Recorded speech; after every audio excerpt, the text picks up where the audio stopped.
Hello everyone, Luciano Oliveira, Oliveira Lawyers. We are starting one more live stream. Today is Wednesday, July the 15th. If you are here with us, if you can see us, if you can hear us, please type a comment so we know everything is going well.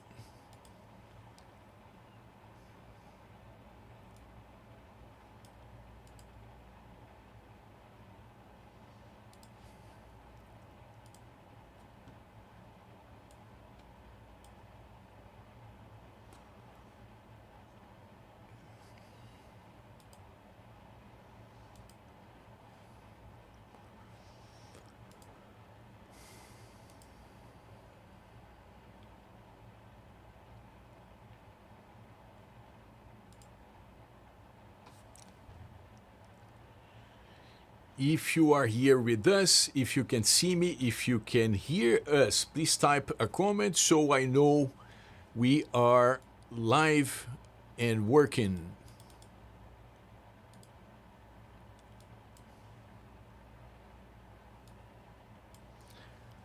All right, General Principal, thank you so much, General Principal. Thank you for confirming. I see we are live.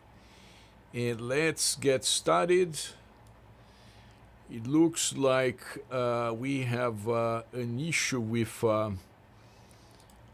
Instagram, unfortunately. Let me see if I can fix Instagram. Let me try to connect our live stream.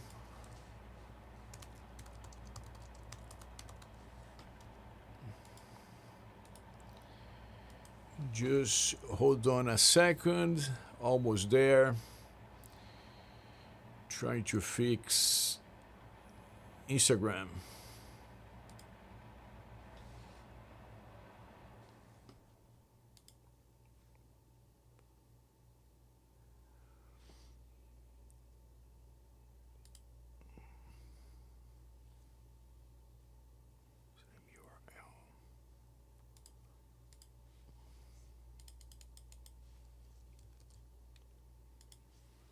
Almost there.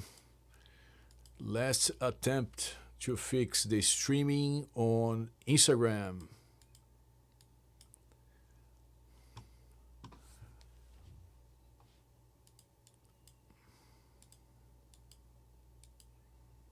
All right, yeah, for some reason it doesn't look like we're gonna be streaming on Instagram, but yes, let's get started. And Christina, thank you for showing up, Christina. Christina is confirming we are live and working well. So let's take a look at the comments. And Christina has one. Can you talk a little bit about the retirement visa in Brazil? What is needed? And is there an age limit? Interesting questions, Christina. And for the Brazil retirement visa or residency, there is no age requirement, meaning there is no maximum age, like you can be, as senior as you are, and there is also no minimum wage, minimum age, meaning that you could be, actually even in your 30s and still qualify for the Brazil retirement. The concept or the requirement is going to be income. And in terms of the requirement, Christina, Brazil is going to be very specific in terms of the type of income that you can have.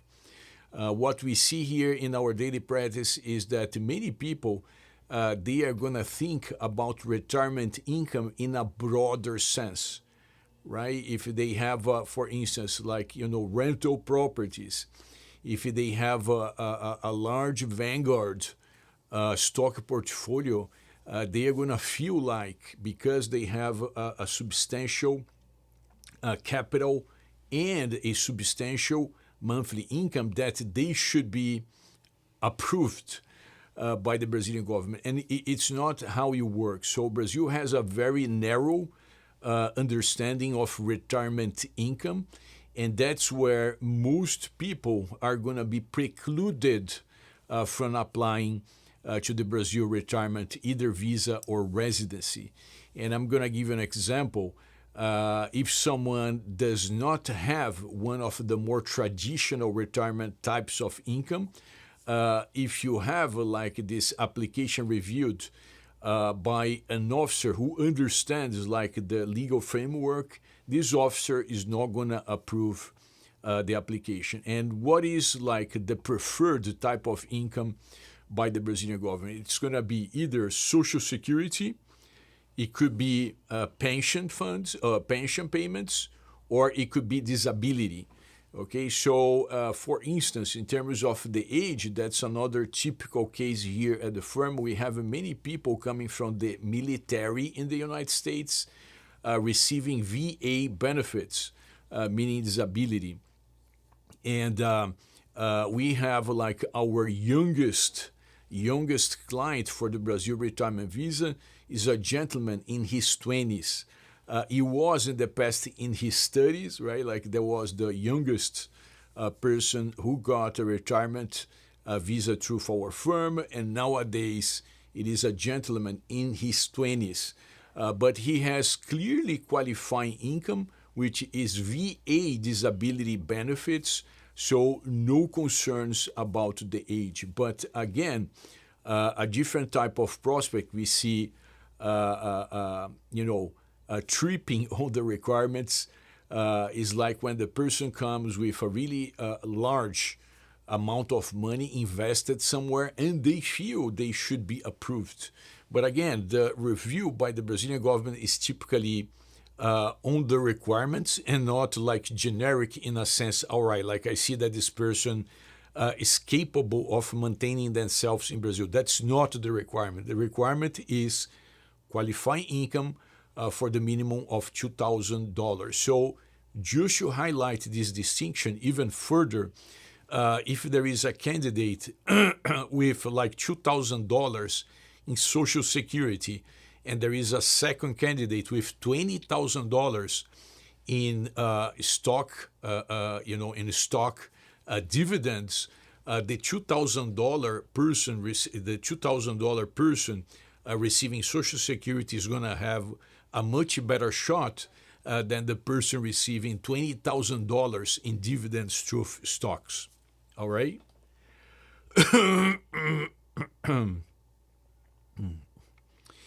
All right, Christina is commenting. So basically, the money needs to be received from the government of the country of origin. Not necessarily, Christina. I agree most cases, right? Particularly when we are talking about disability or Social Security. Yes, this is paid by the government. But pensions in particular, they could be provided by a private institution. So let's say if you are part of the Association of Middle School Teachers of California, and they have like a special type of pension plan in which you're going to be, paying overtime, and once you reach a certain age, this private association is going to be paying you monthly payments, like for the remaining of your life. That's going to be a private pension, but still qualifying from the Brazilian government perspective. But you're right. Whenever Brazil sees like a country like paying the income, Brazil is going to feel much safer that this person is going to continue to receive indefinitely. The problem with stocks is that, maybe there is something with the stock market, and now this person is receiving $2,000, maybe, a year down the line, they are not receiving anything, right? So that's the mindset behind not wanting to approve those more, those non-traditional types of retirement.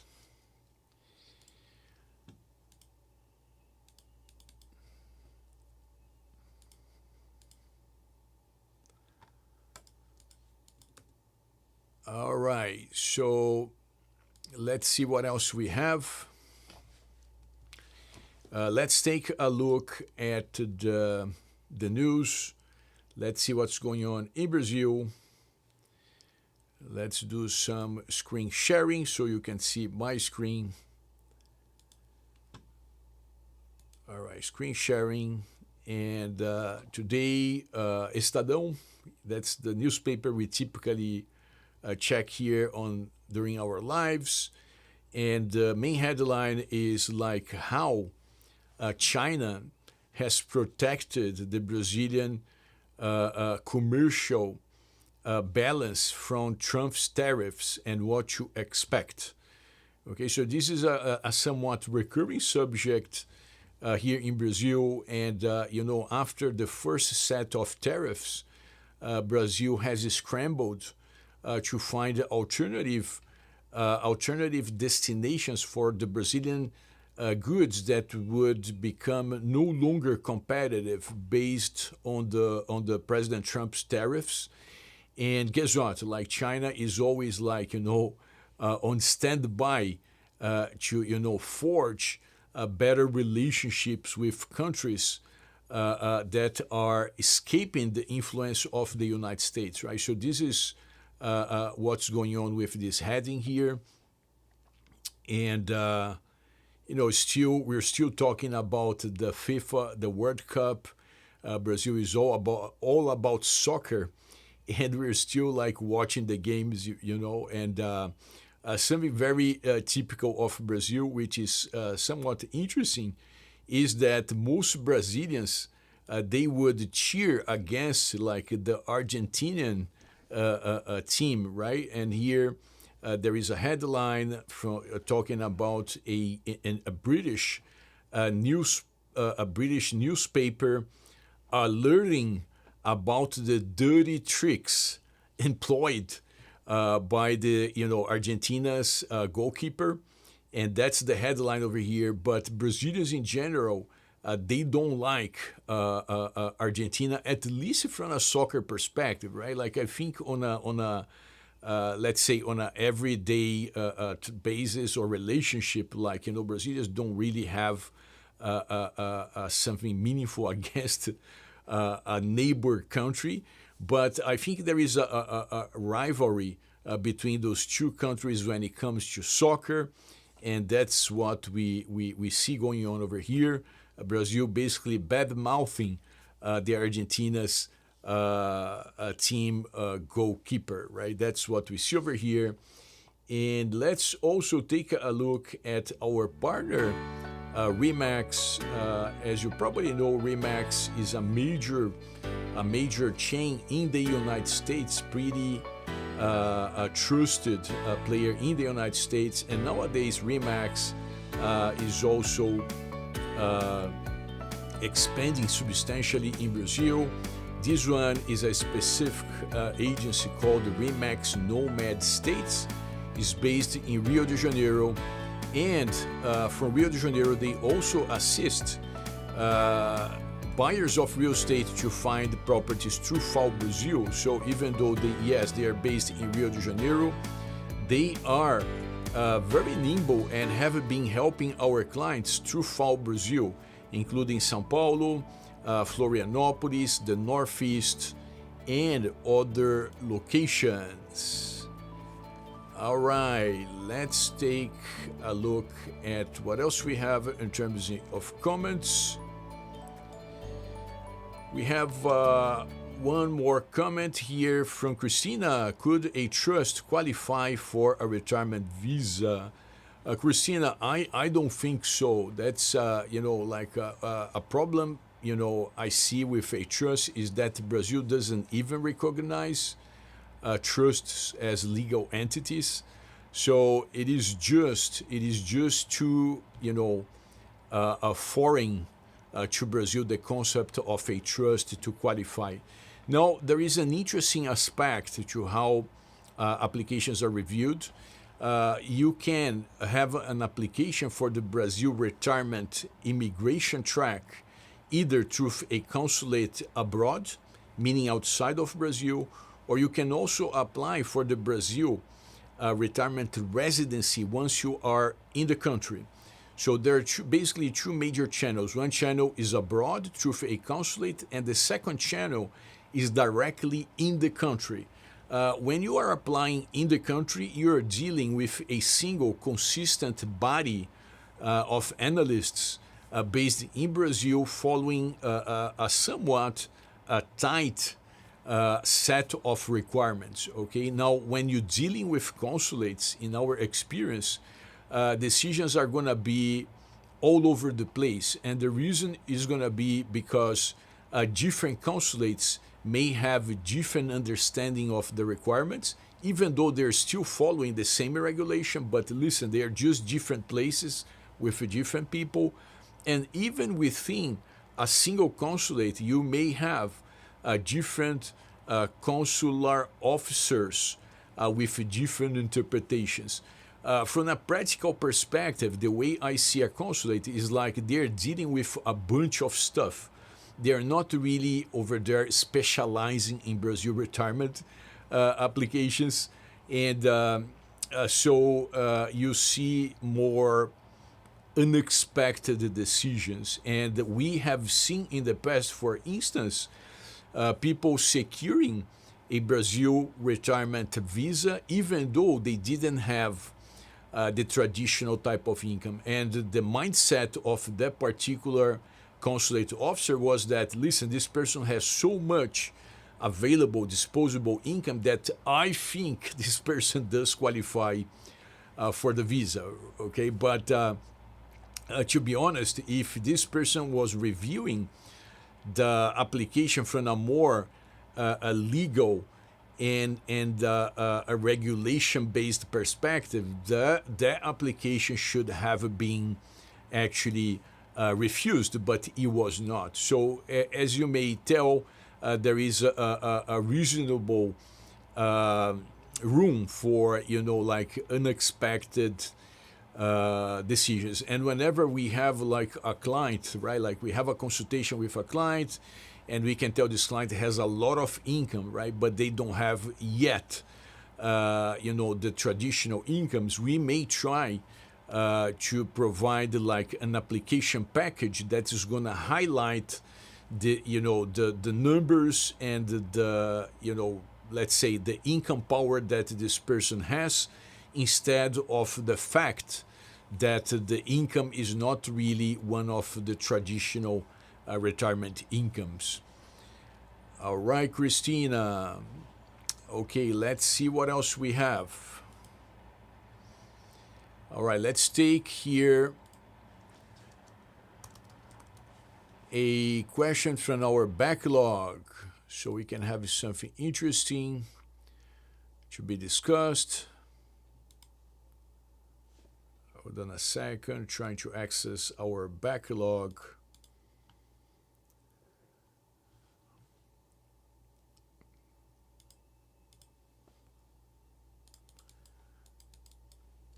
Our backlog of questions from our clients.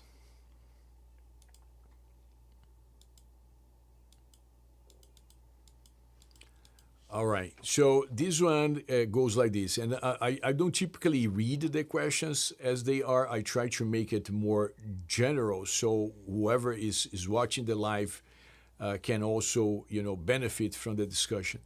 And the fact pattern goes like this: the person marries abroad, let's say in the United States or in Europe, and does not record the marriage in Brazil. And then in this person's head, like they could keep their real estate in Brazil under their, let's say, a single civil status. And let's say if something happens to that divorce, to that marriage abroad, let's say if the person gets divorced, then from a certain perspective, from their, understanding, the asset would not be a part of the marriage assets, because they never recorded the marriage, and so on. And the answer here is that even if you do not record marriage in Brazil, it doesn't mean that you're single. So whatever consequences of that marriage are for your assets in general, yes, those consequences are much probably gonna attach your Brazilian assets as well. it does not matter if you have recorded your marriage in Brazil. And of course, the other party in the United States or another country, they need to know, to have a notice about the property in Brazil. And the fact that you never recorded the marriages is going to be of no consequence for the distribution of assets. Another aspect of recording a marriage in Brazil is that this is seen as an obligation of every Brazilian living abroad. Is not an option. So it's not like the government said, yes, you know what, like if you want it, you can record your marriage. No, there is an expectation that Brazilians are going to keep their civil registries in Brazil updated with whatever is happening abroad.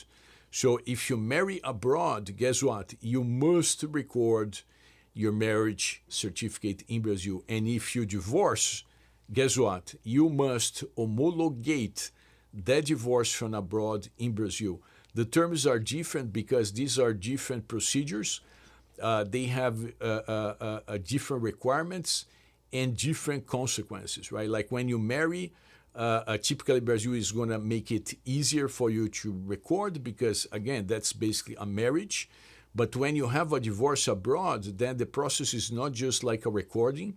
It's going to be actually a validation of the decisions that were made abroad, because Brazil wants to make sure that whatever decisions were made abroad, they are compatible with the Brazilian legal system. And therefore, it's not just a matter of recording the divorce, but it's actually a matter of the Brazilian legal system reviewing that decision and accepting that decision as compatible with the Brazilian legal system. And that connects to another consultation that was scheduled just today for tomorrow. And the fact pattern is basically this couple, which includes a Brazilian and a foreign citizen. They are in Brazil shopping for properties, and they just found out they are unable to buy real estate because, guess what?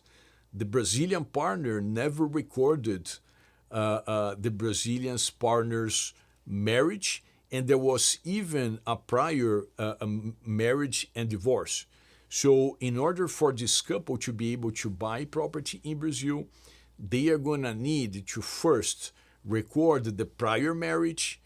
Once it's recorded, they are going to need to homologate the divorce, and then they are going to be able to record the current marriage.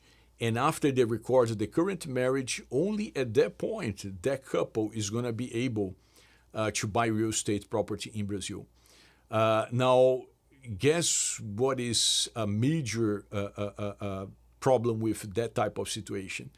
Unfortunately, many foreign citizens, right? I would guess maybe most of foreign citizens, they are going to arrive in Brazil, they are going to talk to a realtor, and instead of securing an attorney who specializes in transactions with foreign citizens, they are going to rely on the realtor for the acquisition. And most realtors, they have a little education in general, what to say in terms of law, in terms of registration, cartórios, and stuff.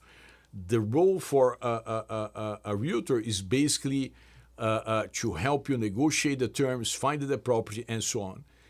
That's not their job to make sure that you are able to actually buy the property, right? So many people, they skip on the attorney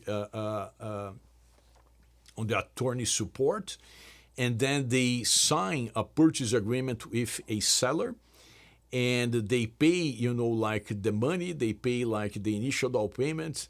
Many times they even pay like the final payment, which is the bulk. And when they arrive at the cartório, at the registry says, well, you know what, like we're not going to be able to register this property. And then, of course, like if you pay the price, if it is a honest seller, they're going to give you the possession no matter what. You're going to get possession for the property, but you're not going to be able to register that property on your name, okay, which represents a major legal risk, because like if something happens to the seller, if something happens to you, it is like the property remains on the seller's name until you are able to troubleshoot all of that, and then only after that get the registration of the property on your name. All right, so that's very important for couples involving like a Brazilian and a foreign national. We see that happening every other day here at the firm. All right, we have a comment from General Principal. General Principal says, Senhor Oliveira, this is more accounting tax related, but do you know if the monthly Carnê-Leão applies to capital gains and dividends, or is it only for wages? General Principal, unfortunately, I am unable to answer, right? Like, I mean, with certainty. What I can tell you is like the Carnê-Leão, and you're right on the assumption, Carnê-Leão is going to apply for some types of income and not others. Okay, not others. There was a major change in how people would file the Carnê-Leão. It was approved in 2024, and it has rolled out like this year. And if I'm not mistaken, dividends could be done like once a year, right? But I'm not sure. I think that's something, unfortunately, I'm not going to be able to answer, General Principal. Now, if you have like a tax questions like for your planning, what we typically do here at the firm, we have a colleague of ours, like he is a tax attorney, right? Like he doesn't do anything else, and that's why he's able to keep up with all the tax updates. So he doesn't do immigration, he doesn't do any other type of law. The only thing he does is like taxation, right? So typically, once you get to a more serious planning stage of your Brazilian second life, we typically recommend you, to have a consultation with this person, and then the only thing you're going to be discussing is going to be tax. There are many important aspects of a transition to Brazil. For instance, like some people, they are going to sell a house, right? Like many people, they say, well, if I'm going to live in Brazil, I don't want to keep two houses. I'm going to sell my house in the United States. And, if you're going to have like, taxable events, meaningful taxable events, such as selling real estate in the United States, ideally, you would do that before you move to Brazil, because guess what? If you move to Brazil and you end up triggering tax residency in Brazil, and then later on you are selling real estate, whatever you are selling and getting like, capital gains, guess what? You're going to need to pay Brazil as well, right? So very important. I mean, it's much more important than people would assume. And I believe this is just a lack of someone telling them, right? Like, I mean, naturally, most people are not like changing countries every other year, so they don't have like this instinct, or they don't have this knowledge that you do need to plan ahead of time for many things. And that's something we typically do here at the firm. Once the person embarks in this journey, then we're gonna have like different services available for those needs, right? Like typically someone is gonna need like immigration. They also wanna buy real estate. We can assist with the real estate acquisition. If they need like tax filing, we also offer tax filing here at the firm. Something that's extremely important for most of our clients is like a succession planning, right? Like they have children in the United States. Sometimes they are gonna, have a romantic partner in Brazil. So there are many questions related to how assets are gonna be distributed in the future. U.S. citizens in general, they are much better at understanding this need.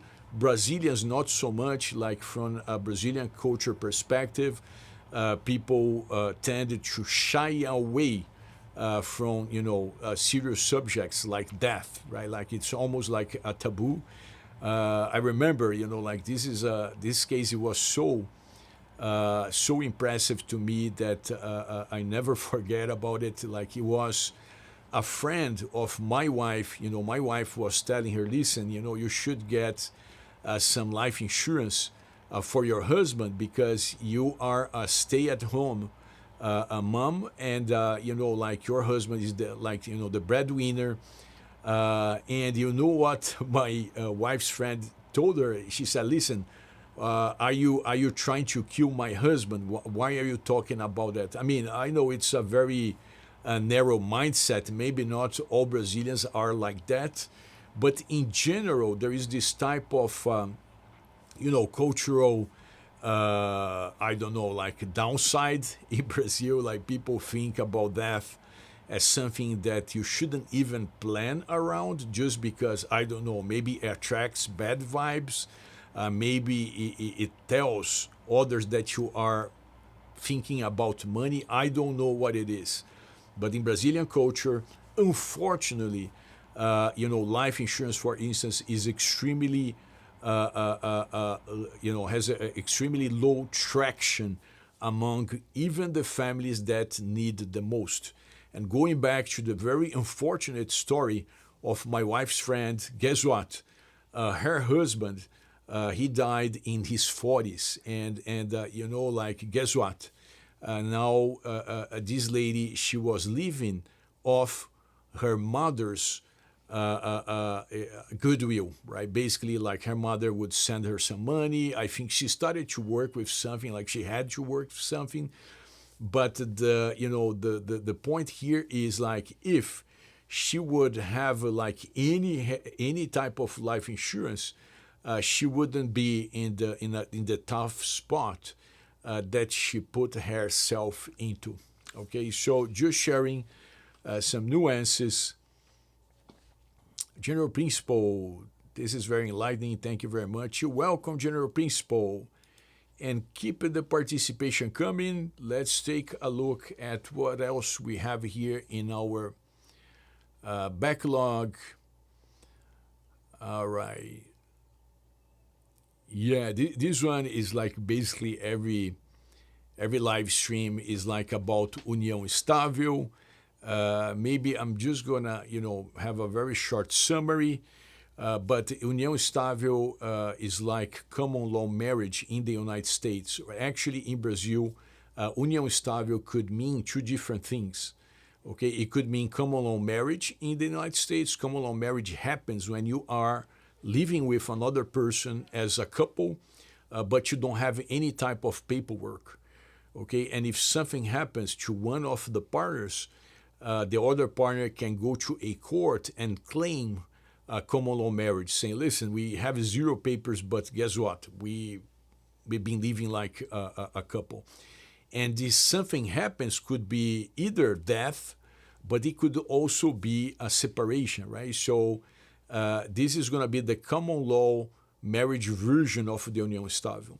The other version is going to be the civil union version of the United States, which we also call União Estável. So it's kind of confusing, because we are using the same name or the same concept to represent two very different things. One is the common law marriage, no paper at all type of relationship, and the other one is going to be the civil union, which, yes, it's a paper-based relationship, right? So in Brazil, we call both things the same name. But the concern we typically see is like a foreign citizen who comes to Brazil. They start a romantic relationship. Sometimes, is something that is not as meaningful, meaning they are not even living together, right? Like, I mean, they're just going out and stuff. And then, a couple of years down the line, the foreign citizen decides, the relationship is not for them. And they decided to finish their relationship. And shortly after that, they could get a claim for União Estável, meaning that the former partner would go to a court, and file a claim for união estável, which in this case is going to be similar to the common law marriage. Now, the real problem I see over here personally is that in the United States, in other countries, the threshold for common law marriage is much higher, meaning typically, like if you think about Texas, there is typically a need for people to be living together for several years, right? I think it's very reasonable to require people to be living together, to be in a long-term relationship. And unfortunately, in Brazil, nowadays there are no set requirements. Of course, a judge still needs to take a 360 look at the relationship, but there is no set requirements in a sense that you should be living together or you should be together for a certain period of time. And believe it or not, in some cases, even a 1-year relationship could trigger a claim of união estável, right? So very concerning to foreign citizens in general, and many foreign citizens, they are going to come to us and they are going to say, well, I want to hire you, to find a solution for this problem. And guess what? Many lawyers, I'm sure they're going to jump into this opportunity of selling you something.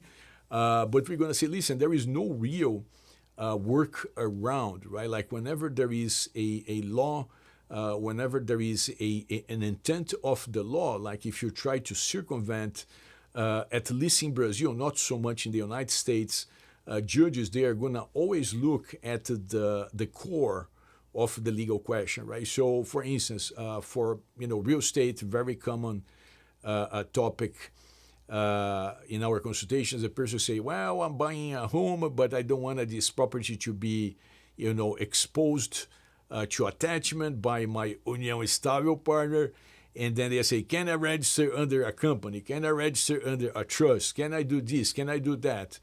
And our answer is always like, listen, the more friction you create for the Brazilian partner to access the asset, yes, like the better protection you're going to have. But none of those things, they are going to represent an absolute protection of your asset because, typically, if a Brazilian judge, if the Brazilian judge looks at an entity and knows that you are a partner in that entity, they are going to pierce the veil, right? Like that's a U.S. legal term. Piercing the veil means that the judge is going to basically ignore that layer, the company layer, and they're going to say, you know what, this is just a pretend type of situation. And therefore, I'm going to ignore, and guess what? I'm going to attach the real estate, even though the real estate in theory is owned by a company and not by, this person, right? So that's something we like to share here. No real absolute defense. Typically for foreign citizens, keeping assets in their home countries is going to be like the safest approach. But I also understand that many foreign citizens, they want to buy real estate in Brazil. They want to have a place to call their own. They want to renovate the place. And of course, you're not going to be able to do any of that if you don't buy a property, right? So that's not to tell you not to do it. It's just like to provide you with enough information so you can always make informed decisions based on how things work in Brazil. All right, Mr. Oliveira, you should come out with a masterclass on common law marriage. That's true, General Principal. That's such a recurring topic. And you know what? Like I don't blame foreign citizens. Brazil has like this a trend of creating innovative interpretations, and it's actually not like the legislative, right? Like the legislative, typically they are very sober in terms of laws, in terms of regulations. those extrapolations or those, like over the top type of legal realities in Brazil, they are caused by the judiciary. Okay, like judges, for some reason, I don't know if they get bored about like everyday cases, but they are gonna engage, and maybe that's something cultural. I don't think they do that on purpose, but it looks like there is almost like a driver for the Brazilian judiciary to innovate and innovate and innovate to a point in which they are basically making something that could be useful, like União Estável, like meaningless. And I can explain what I mean by that. For instance, nowadays, União Estável is recognized as being on the same level as a marriage, right? So if União Estável and marriage are on the same level, what is the purpose of having the União Estável as a type of, like a regime, right? It doesn't make much sense. But nowadays, again, if you marry, you're going to have a certain number of rights. If you don't marry, guess what? You're going to have basically the same rights as a married couple. So what is the meaning of marrying anyway, right? Like, I mean, there should be, and I'm not saying like União Estável should not warrant any type of protection, but I think it's very clear to any common sense human being that marriage should be always superior to União Estável, because like if you're marrying, like you're taking all of the steps, like you're signing the paper, you're going to the registry, you're pulling all the levers, you say, yes, I wanna be in a marriage. Now, if you don't do any of that, why would the Brazilian judiciary say, you know what, too bad, you're gonna be held to the same standard that a married couple is? Like, it makes zero sense, and that's just one of the many bizarre legal interpretations we have in Brazil, right? So that's one more reason. The intention was not like to sell our services, but I think that's one more reason for people to always be really well represented by attorneys whenever they are dealing with Brazil. There are serious repercussions, right? Not only on the asset front, but on different other fronts as well. All right, let's take a look at what else we have over here. Let me see if we have any topics going on. All right. All right.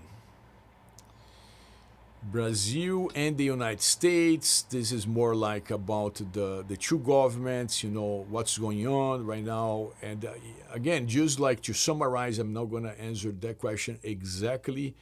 But the idea here is that the current Brazilian administration is left-leaning, and the current U.S. administration, I don't think I need to tell you, is right-leaning. And so there is no real goodwill between the two administrations. And I would say at this point, there is even some bad blood between President Trump and President Lula. And there are, there is news of upcoming additional tariffs coming to Brazil. Brazil has also an election in the pipeline later this year. Is going to be an election with two main candidates. One candidate is President Lula, who would be, believe it or not, in his fourth term as a president in Brazil. And the second candidate is the son of former President Bolsonaro, who nowadays lives under arrest by the Brazilian Supreme Court, right? Like the Brazilian Supreme Court found President Bolsonaro guilty of attempting against the democratic order, right? And they, basically got him into house arrest. Like at the beginning, he was sent to prison, but he has some health issues, so now he's like under house arrest. And of course, like you have people from both sides, from each side of the aisle, with very different interpretations on whether President Bolsonaro is any good or whether President Lula is any good. And naturally, the truth is going to be somewhere in the middle, not to any of those extremes. MD Motorcycles. Hello, Luciano. Thanks for the show. Thank you for participating, MD. Wondering, has Brazil seen a trend in people migrating more and more to Brazil? Yes, MD, that's for sure. We have seen like an increasing mobility and migration to Brazil from the United States. There was a large bump after the election. Once President Trump was elected for a second term, there was a large number of people who would basically schedule a consultation and start by, listen, we are, very sad with our country and we want to go elsewhere, right? It's like, so shortly after the election, there was this, substantial bump. But outside of this specific driver, nowadays people are just traveling more, right? Even though there is like the cost of, of gas, of oil in general, always like increasing. Now we have the Iran war. But despite of all of those things, like people travel much more nowadays than they did in the past. So, we have so many clients from the US who basically come to Brazil, sometimes just like for a couple of weeks, and they decided to become like a digital nomad, and then they stay 1-2 years in Brazil, and after that they say, you know what, I want to have this for me in the long term, and then they are going to buy real estate, and then they can secure like, eventually permanent residency. So I think there is more mobility. There is also a sense that Brazil is typically a safer place from a catastrophic perspective, right? Like Brazil is not safer by everyday standards, and I don't think I need to tell you that, right? Like, so it makes zero sense to compare safety in Brazil to safety in the US. The US is much better in terms of everyday safety than Brazil. But whenever you think about catastrophic scenarios like, a global war, a draft of children in the United States, or young men because of a global war, Brazil is seen as a safe haven, like in terms of avoiding drafts, avoiding the risk of a nuclear war, or just serious stuff. I don't know, like the possibility of another civil war in the United States, right? And Brazil is always seen as a safe place to be, because Brazil typically doesn't engage in military confrontations. Brazil has this nature as a country reflecting our nature as people. We are typically peaceful, at least from a more general perspective, right? Do not forget there is violence, right, as well in Brazil, right? So I think the overall behavior of a Brazilian is going to be peaceful, but at the same time, because we tolerate a lot of stuff, there is also a meaningful presence of everyday violence in our lives, like a lot of criminal activity in terms of, robbery, in terms of, like stealing, and, even like organized crime rings. Okay, this said, there are very good places for you to pick in Brazil that I would say are at least as safe as the United States. But in general, the United States is safer from an everyday perspective. All right, so that's my take on it. And MED is commenting, is Lula making it more difficult to get residency? It's Mario from Canada. All right, Mario. Yes, I like that about Brazil. The doctrine is great. So, MD, that's an interesting question, okay, about, President Lula. I don't think President Lula has made it more difficult for U.S. citizens, even though there is the bad blood between President Lula and President Trump. I don't think, President Lula would shoot himself on the foot. Okay, Brazil needs the U.S. dollars coming through, U.S. Citizens, and Brazil would not shoot Brazil itself on the foot. So what we saw in the past, which seems to support, some resistance from President Lula, it was the demand for a visa. So under the prior administration, under President Bolsonaro, there was no requirement for a visa, meaning you could basically, for a U.S. citizen, basically to just go buy a ticket, board a plane and come to Brazil. That was it. Now, President Lula made a very strong case, like he really wanted for U.S. citizens, Canadians, and Australians to have to apply for a visa to come to Brazil. Now, he also was reasonable in a sense that he required an e-visa and not like a traditional visa for most people. Some people, they're still going to need to go through a consulate, but for the vast majority of citizens from the United States, Canada, and Australia, you can do that, like over your computer. The fee, I think, is super reasonable. I think it is, or at least it was $80.90. And the idea was, like this principle of reciprocity.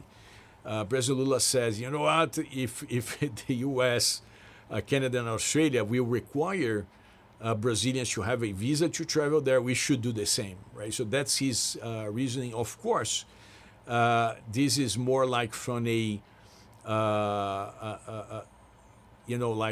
perspective of having like an independent country, a country that is equal to the United States in President Lula's head.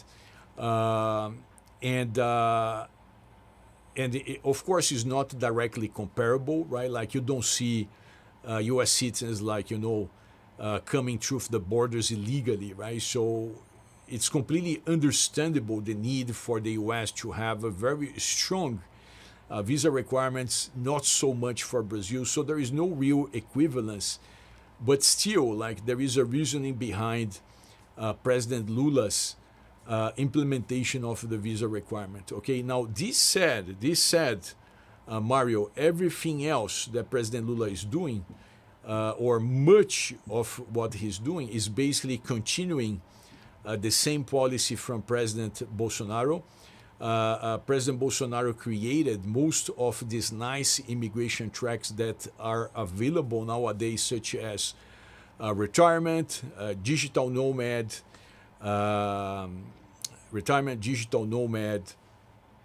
investment in real estate. There is a bunch of other tracks. All of those tracks, they were created under President Bolsonaro. And guess what? President Lula said, thumbs up. Those things, they are working. They are bringing, qualified people to Brazil. They are bringing lots of U.S. dollars to our economy. Let's not touch that, okay? Now, on the other hand, something that you don't read anywhere, right? I'm going to tell you something that's from our experience, and I guarantee that if anyone asks the Brazilian government about it, they are going to deny, right? Now, Brazil has, for sure, made much more difficult for citizens from developing country, or, I don't know, third world countries, if you will, to come to Brazil. And this is not going to be written anywhere, because naturally Brazil doesn't want to, doesn't want to lose its like aura of like a welcoming country, right? But, and again, I'm not going to blame President Lula because it is just impossible to accommodate everyone who wants to migrate to Brazil, just like to the United States, right? Like, I mean, there are many things I don't like about President Trump.